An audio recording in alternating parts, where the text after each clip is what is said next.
Shalom people. If you like the videos that I make and if you want to donate to my video making efforts, you could donate to me on Cash App or Patreon. And with that being said, please subscribe, like the videos. Let's get straight into it.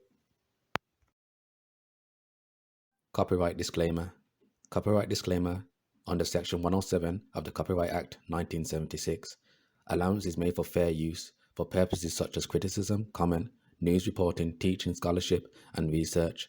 Fair use is a use permitted by copyright statute that might otherwise be infringing non-profit, educational, or personal use tips the balance in favor of fair use. The footage I'm about to use is for education and critique purposes.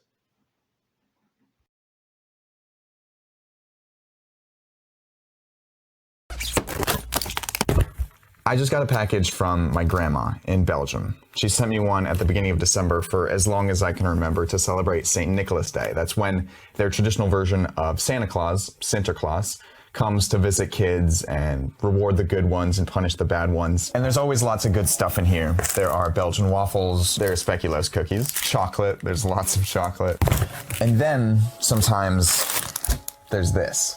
This is Zwarte Piet, and that's Dutch for Black Pete, and he's St. Nicholas's traditional assistant. He's the guy who carries all the presents around and punishes all the bad kids. You can kind of think of him like one of Santa's elves, except he is a blackface caricature. Black Pete has painted black skin and big gold hoop earrings and oversized red lips, and he wears colorful Renaissance-era clothing. Throughout Belgium and the Netherlands, people dress up as Black Pete around St. Nicholas Day. This is what that looked like in 1930 in a small town north of Amsterdam, and in 1970 at a local gym, and in 2006 at an elementary school, and in 2014 at a parade. I grew up with this tradition in Belgium. People dressed up as Black Pete and St. Nicholas would come visit my school and take pictures and pass out candy. But Black Pete is a racist caricature. It's a remnant. So brothers, he just made a statement stating that Black Pete is a racist caricature, and what I have to say to that is yes and no. You see, the issue is they conflate this type of blackface to the blackface from like the 1940s and the Jim Crow era. But you see this person here, now you see how he has the black skin and the red lips. Guess what? During our rulership, our people actually depicted themselves in this manner through things like statues and jewelry. But you see, our people have been taught to view every facet of black history through a slavery lens. All black people everywhere were slaves. And you have to understand, when like statues have like quote unquote big lips and big noses, like quote unquote negroid features, our people just assume that is that type of features are racist when it's located in Europe. But you have to understand, a lot of so-called black people do have those features. And I'm going to show you that through the jewelry and statues that I stated. But as I stated, the reason why our people think it's slavery is because they associate Europe with the Caucasian, and they don't understand that so-called black people ruled Europe. So so when you see any type of artifact of a black man or black woman, they automatically think that the Caucasians created them.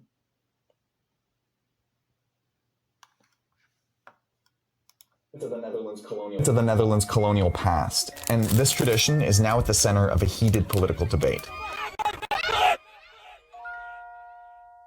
It's a bit disturbing to realize that you have enjoyed as a child something that now turns out to be problematic.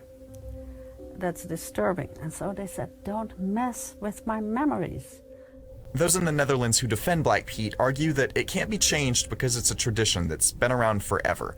The Prime Minister even made this argument when he was asked about it at a nuclear security summit in 2014. Because what I said is that Black Pete is black, and I cannot change that, because the name is Black Pete. This is a old children's tradition, Sinterklaas and Zwarte Piet, Black Pete. And it is not green Pete or brown Pete, it is Black Pete, so I cannot change that. On top of that, you'll hear a lot of people say that the black face paint is okay because it doesn't represent skin color. Instead, it's just soot from the chimney. But historically, neither of those defenses is actually true. Zwarte Piet was originally written as a black slave character, and the blackface tradition was invented fairly recently. Though St. Nicholas folklore had been celebrated since the Middle Ages, there was no slave character involved until 1850, when this guy, a Dutch schoolteacher named Jan Schenkman, wrote a... Hey, you hear that, brothers? There was no black slave character invented until 1850. Now, why is that date significant? Now, isn't that the time period where black rulership was on a rapid decline? And isn't it funny? Now you're starting to see all the slave narratives and the overthrowing or the retelling of history. Oh, and by the way, Saint Nicholas was also a so-called black man, and I'm going to prove that later. A children's book called St. Nicholas and His Servant. The story describes how St. Nicholas visits a Dutch town, rewarding the good kids and punishing the bad kids. But just looking at the original illustrations for the book, you can tell that Black Pete isn't just a white Dutchman covered in soot. He's portrayed as a Moor from Spain, carrying St. Hey, I thought the Moors weren't black. Nicholas's heavy loads, wrapping up all the presents, and punishing naughty kids by hitting them with a switch or kidnapping them in a knapsack to take them back to Spain. He's not exactly a pleasant character in this original version of the story. What I remember vividly. So now, brothers, do not solely focus on the blackface. Pay attention to how these people are dressed with the blackface. It's very important. Not only that, keep in mind this is taking place in Spain. So keep that in mind also.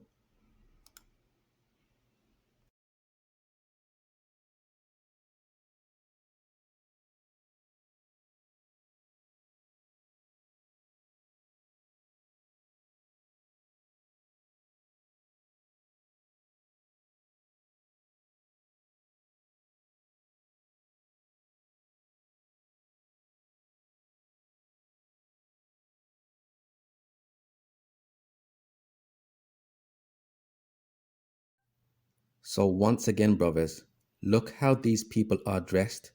Now look at this group here. Now you see the garments, you see the bracelets, and you see the turbans. Do these look like slaves to you? Brothers, one more time, who are these people really imitating? These are the questions you need to be asking. Do not solely focus on the blackface. So let's continue.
Hey brothers, now look at this.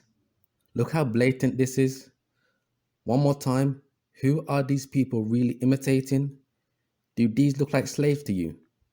And keep in mind, I told you this is taking place in Spain.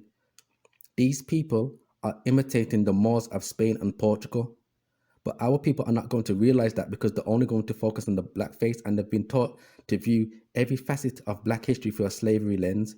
Now, for those of our people who know some form of history, and even our people in the knowledge, they think that so-called black people only ruled from 700 AD till 1492 when Ferdinand took over. What you have to understand, Ferdinand was also a so-called black man. They were all so-called black. The kings, the queens, the dukes, the duchesses, the lords, the barons, all of them were so-called black. So-called black people ruled the entirety of Europe. It wasn't just Spain and Portugal. But you have to understand, our people were fighting over the different religious factors they were part of: money, power, land inheritance rights, natural resources, so on and so forth, the usual things that man fight over. And you have to understand, so-called blacks ruled from early 100 AD all the way up to 1850, mid 1800s to very early 1900s. Everything that you have been taught from the public force system, you have to unlearn. For example, brothers, the transatlantic slave trade, the slavery, all of that was not started by the Caucasian, believe it or not. That was all pioneered by so-called black people. And for example, your boy Charles V. So Emperor Charles V. Now, I know most of you guys already know, but for those who don't, yes, this portrait on your screen is the real image of Holy Roman Emperor Charles V. So let's read this. So Spaniards were the first to bring slaves to the New World, and yes, those Spaniards were so-called black people. The first slaves arrived on the Spanish islands of Cuba and Hispaniola in 1501. Slavery in the New World would continue well into the future as Spanish involvement in the transatlantic slave trade picked up. By the mid-1800s, over 400,000 slaves had arrived in Cuba. Many of them worked as agricultural laborers and were submitted to harsh conditions. Charter granted by Emperor Charles V to Lorenzo di Gorovod, if I'm pronouncing that correctly, for permission to transport slaves. Spain, 18 of August 1518, courtesy of the Archivo General de Indias, Sevilla, Spain, before 1518. The slave trade was highly regulated and consisted mostly of slaves being sent from Spain to the Americas directly by the Spanish government. However, Charles V opened the transatlantic slave trade on a massive scale on August 18, 1518, when he granted a charter to Lorenzo di Gorovod, giving him permission to transport 400 slaves directly from Africa to the Spanish American colonies. And for those who don't know, Lorenzo was a member of the Spanish King's Council of State, and he was an aristocrat in the Flemish court. But let's continue. So, he circumvented the legal statute established by Fernando and Isabella that slaves must have been born in Spain by allowing Africans to enter the Americas provided they convert during the voyage. And this is just scratching the surface with Charles V. This dude needs his whole own separate video because there's too much history to go over with him. But I'm just using him as a backdrop to prove that Caucasians did not start the slave trade. And it wasn't just him, it was different monarchy of Europe that did slavery and colonization. Now, not all of them were bad. Some of them did fair trade with the Aboriginal Americans, and some of them did keep their agreements. But as you can see, some of them didn't. Now, you might be asking yourself a question. Why did black people enslave other so-called black people? What you have to understand, it wasn't about skin complexion. One more time, they were fighting over money, power, land inheritance right, the right to sit on the throne, different monarchy they were fighting for, natural resources, so on and so forth. The best way I can put it in modern day terms, basically what set you were repping. For example, you have the Bloods and the Crips.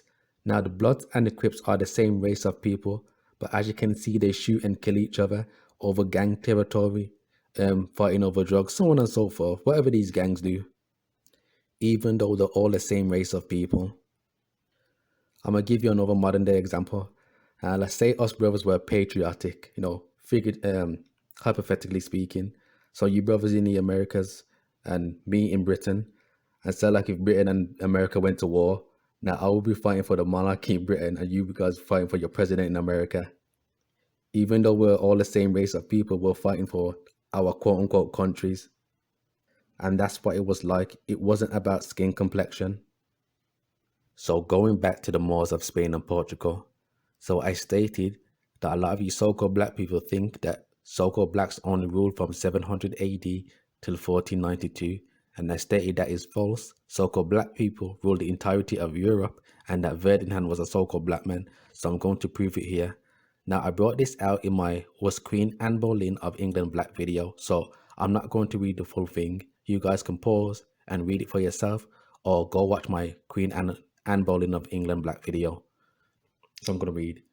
So he, a man of middle stature, well built, well formed, face and all his limbs, of smiling, clever, dark eyes, sensual lips, black hair, and swarthy complexion. One more time, swarthy complexion. He was raised on wars, earning his experience and reputation of a warrior, and later turning out to be the first king soldier of his times. And that's Ferdinand II. So this is the coin of Ferdinand II of Aragon.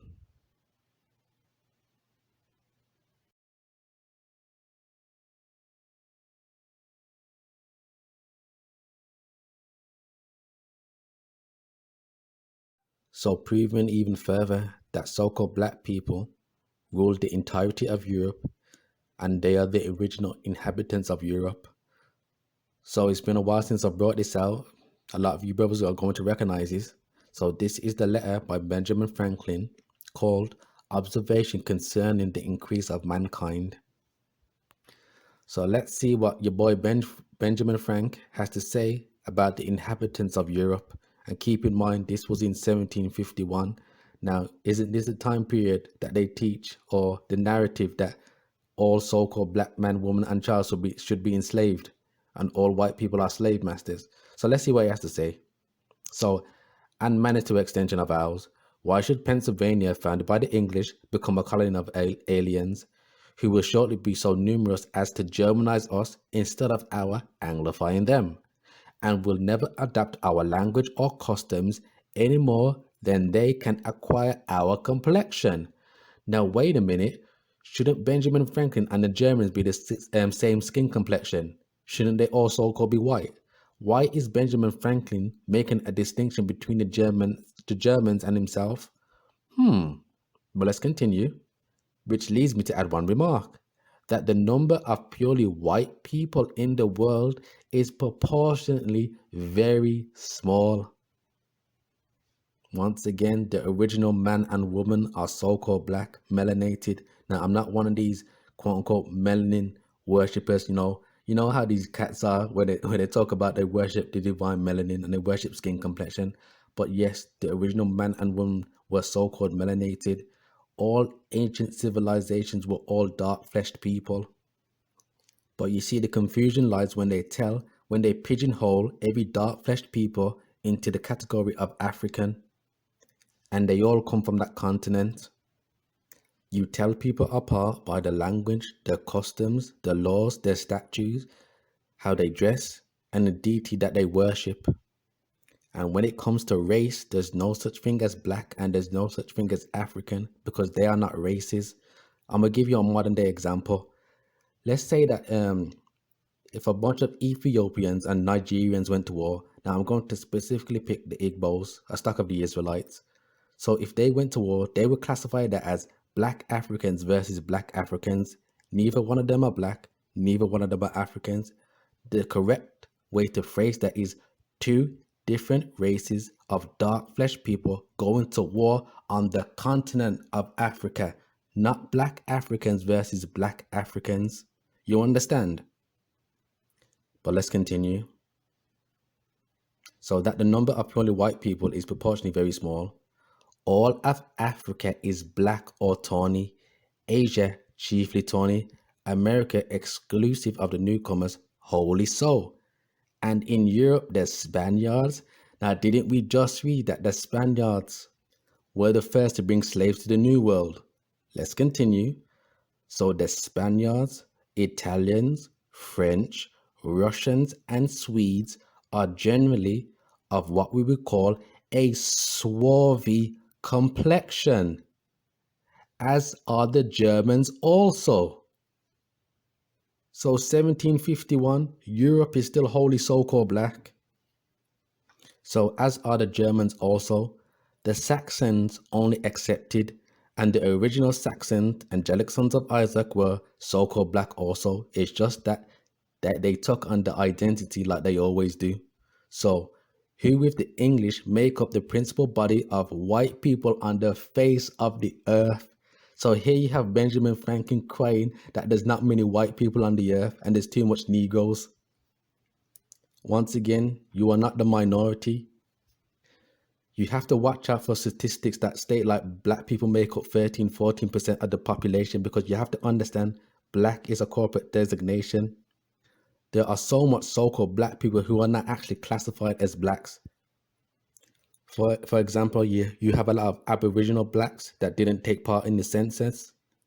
You have so-called Afro-Latinos, Afro-Mexicans, Afro-Puerto Ricans who are classified as white. And you brothers should go watch a video. Now, it's not just, you brothers should go watch a video. There was this black Egyptian dude who came over to the Americas, and he was a professor, and he was forced to classify himself as white on like a chart, even though he was dark skinned. Some of you brothers may know what I'm talking about, but they do things like that to boost statistics and lie about numbers. So when you see charts like how many professors in America are by skin by race, you have like white people would be like at 85-90%. You have the Arabs at like 50, the Asians are there, and black people would be like 5%. They do things like that to boost their statistics. But that's either here nor there. I'm kind of going off now. Let's get back on topic.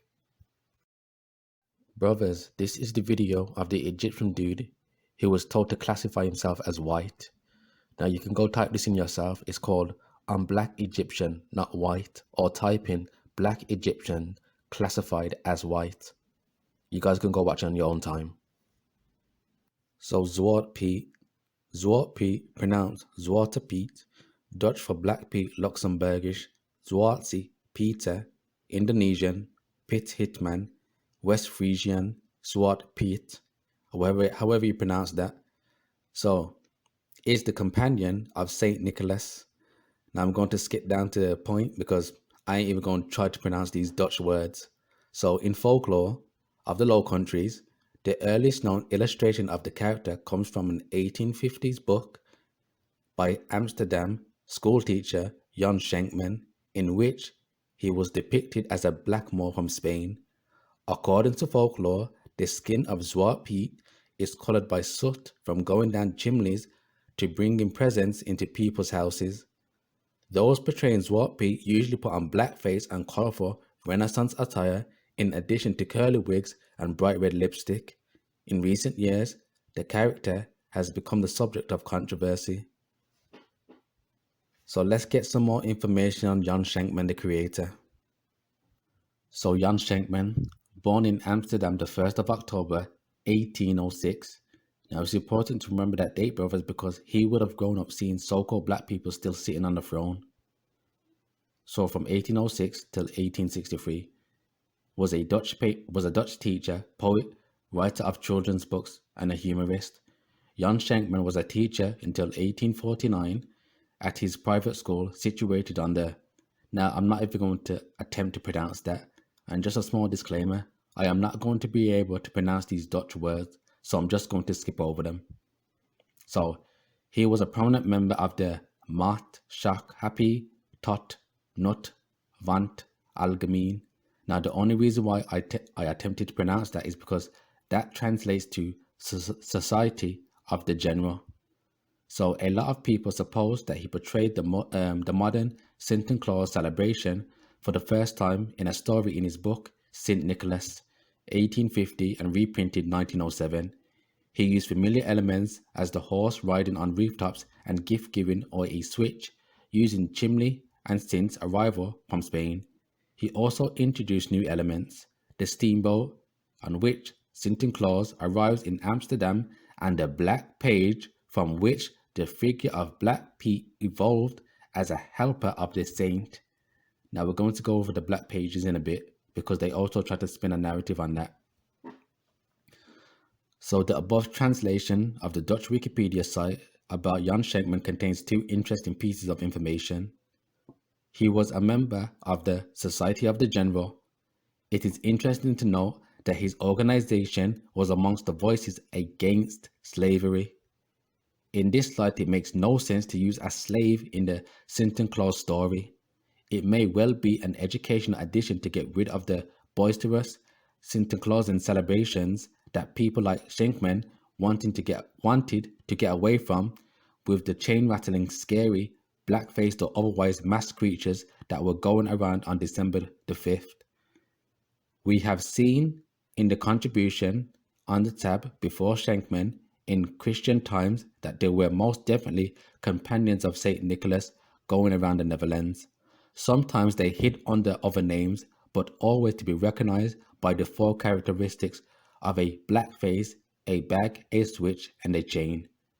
In the book Saint Nicholas, it is interesting to see three of these four characteristics, the bag, the switch, and a black face portrayed by an African boy, alleged African, which looking back may have been a move that shouldn't have been, which looking back may have been a move that shouldn't have been made, even though there may have been positive reasons to add an African boy to the Santa Claus celebrations. It is interesting to see that in Schenkman's books there is no chain. This may be an important clue that Schenkman didn't want anything that could link this to a slave in the helper. So what is this really saying? Basically, the character wasn't really originally a slave, but of course, in today's times, they're always going to spin the slave narrative on anything to do with so-called black people. And just on a side note, a black person can never be just hired as a worker and be getting paid a fair wage. He always has to be a slave or a servant. Schenkman most probably gave his own more educational, targeted interpretation of the helper being a teacher. He could have even have had the emancipation of black people in mind as well, but that is a far guess. The Merrington Institute, probably butchered that, also has concluded that Pete is not a slave, but a free servant, as there were many black and white servants in those days. We conclude, however, that no thorough research has been done on the subject and point to the fact that there are lots of sources which have never been looked at or combined to draw a larger and more complete picture of the history of the Santa Claus and the black figure in it, of which we find evidence at least dating back to 1718. And if we include the devils that were definitely part of the processions, this goes back even further. Some people claim that Saint Nicholas never actually had a helper or servant, but those people deliberately ignore the chained black devils and the legend of the saint smacking Arius in the face during the Council of Nicaea. Also, a lot of pagan elements can be found in this figure, which makes it likely to come from more than one source. Yes, and going on the 3D spiritual element of this holiday, it goes back to things like the Krampus. Now, I'm sure you guys know about Krampus. Is like a demon-looking creature, basically a goat figure with horns, which goes back to the goat god Pan, the half-man, half-goat, or the Baphomet, that the left-hand side worships. An interesting thing about the book St. Nicholas, Eugenie Bauer Dirks wrote an article in 1993 about the origins of Black Pete. Back then, there was less evidence available than we have now, and she concludes it is generally assumed that the character of the Black Page formed part of an age-old tradition encompassing both Christian and pagan elements. This assumption, however, gives rise to some significance and hitherto unanswered questions about the cultural significance of his colorful appearance, as well as the total absence of historical documentation supporting his existence. Now peep this, brothers. This article puts forward the suggestion that the representation of Saint Nicholas assistant as a black page was inspired by many portraits of black pages that were to be found throughout Europe in the 17th and 18th centuries. This vision of the origin of the character of Zwart Piet was reached on the basis of a study of iconography, or iconography I should say, and is not based on mythology or Christian tradition. So now they're basically saying it goes back further to the black page boys in Europe. Now, first and foremost, what were so-called black page boys doing in Europe during the 17th centuries? So let's see how they try to explain that. So the decorative page. During and following the Renaissance, it became fashionable for black boys and young men to be decorative pages, placed into fancy costume and attending fashionable ladies and lords. This custom lasted for several centuries, and the African page became a staple accoutrement of Baroque and Rococo style. Now there's a whole lot of narrative in this paragraph. So now pay attention to the brother in the portrait. Now, as we already know, what they love to do, they love to retitle the images of the black nobles in Europe. At the bottom it reads, painting of a page boy with silver collar, Dutch, 17th century. Now this ain't no regular page boy. This is either a young prince, a young king, or a young duke. You don't know who the heck you could be looking at right now. But they love their retitles. They will retitle things such as an African in Europe, or an African holding a bow, or black man with turban. And because it says pages were placed into fancy costumes, it feeds into the narrative of the reason why black people, or if you see an image of a black person dressed nice in Renaissance Europe, is because that black person was a slave to the king or the queen. And of course, they're going to say, if you're the slave of the king or the queen, you're going to dress nicer than regular slaves. But even if this person in this portrait was a page boy, he would have been under other so-called black people, not the Caucasian. So it doesn't matter what way you look at it. So Saint Nicholas of Myra, also known as Nicholas of Bari, was an early Christian bishop of Greek descent from the maritime city of Myra in Asia Minor during the time of the Roman Empire. Because of the many miracles attributed to his intercession, he is also known as Nicholas the Wonder Worker. So let's get some original portraits of Saint Nicholas.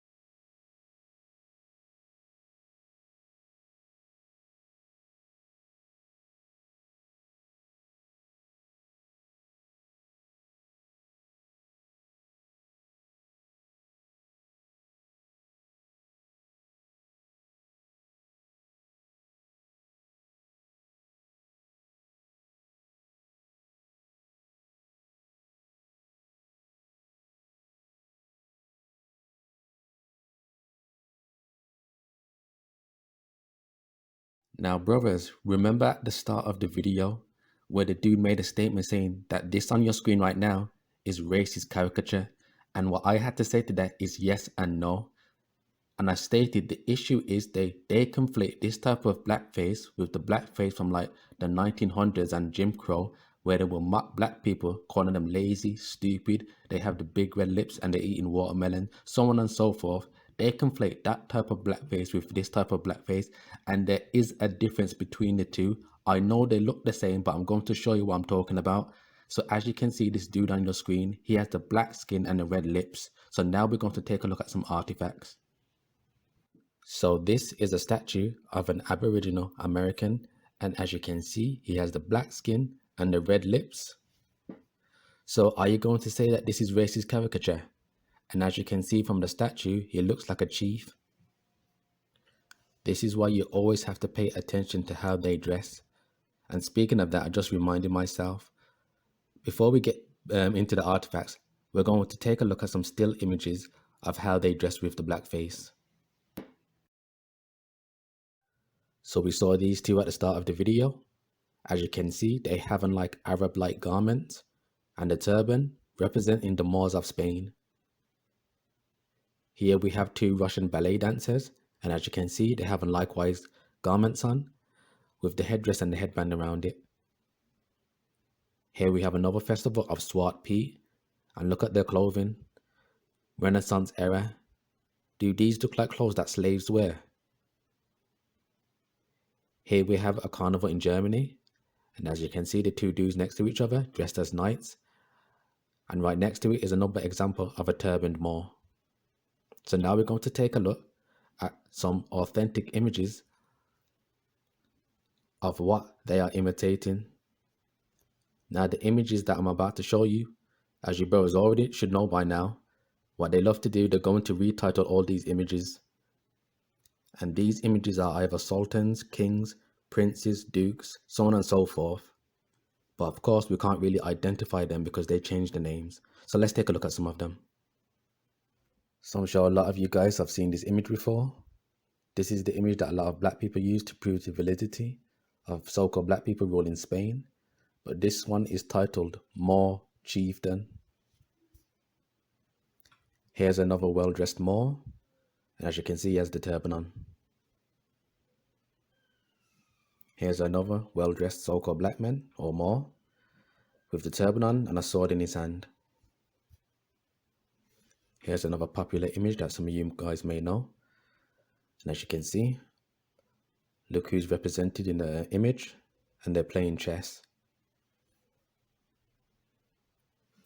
Here's another turbaned Moor, and just take a look at this brother's portrait. You can just tell he ain't no regular so-called turbaned Moor. This was someone of notoriety. Hey, and if you brothers know who these people are in these portraits or these images that I show, feel free to leave it in the comment section. Another well-dressed Moor in fine silk. Another portrait. And here are two more examples. Now, as you can see with the woman, it states here, West African carved and an architrave, I should say, Amsterdam. Now, why would they carve a random West African woman in Amsterdam? Now, of course, that's a rhetorical question. We all know the answer to that. And as you can see, another well-dressed Moor with both of his swords. So back to the black skin and the red lips. So here's a blackamoor brooch.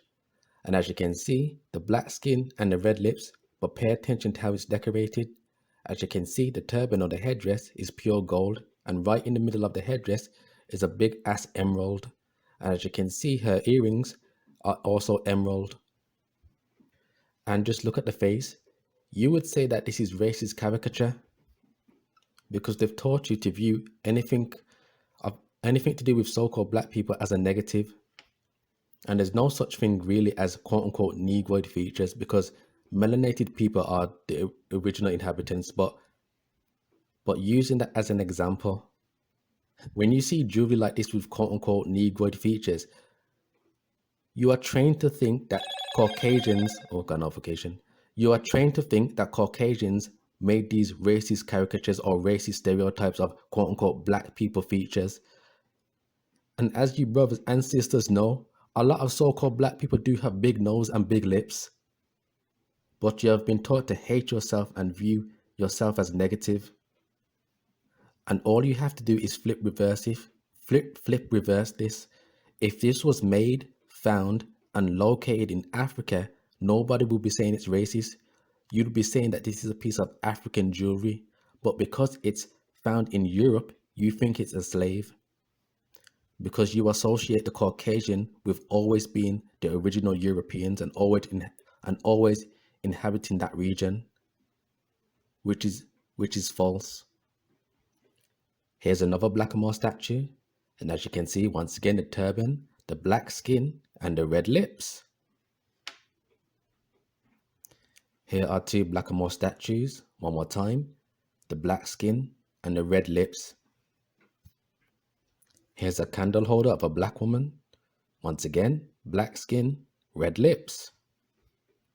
You have to stop viewing every facet of black history through a slavery lens. And of course, I'm not speaking to you guys that frequent my channel. I'm just speaking about your average so-called black person. So here's another candle holder once again, the dark skin and the red lips. Here's another big statued candle holder, black skin, red lips. And all you have to do is just flip reverse it. If this was a statue of any other race of people, you wouldn't be saying it's racist. You would be saying that this is a piece of nice decorative art, but because it has black skin, it becomes a servant or a slave. You'll understand how they try to spin narratives. Here's another statue of a turbaned black woman. Once again, dark skin, red lips.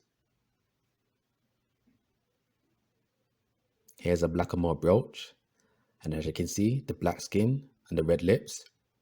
But pay attention to how it's ordained. As you can see, the gold turban, the double golden hoop earrings, and a nice necklace. And here's a compilation of some statues.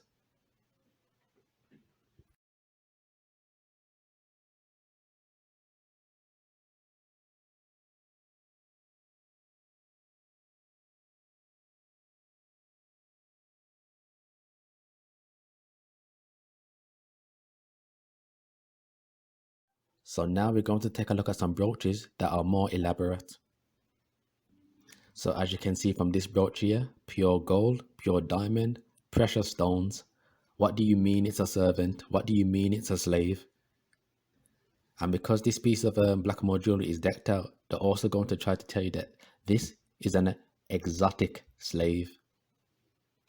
Never be surprised the narratives that they will come up with to eradicate you from history.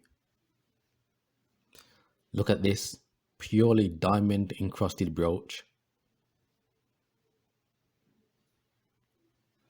Here's another diamond encrusted brooch. Here's two more pieces of blackamoor jewelry, decked out in precious stones.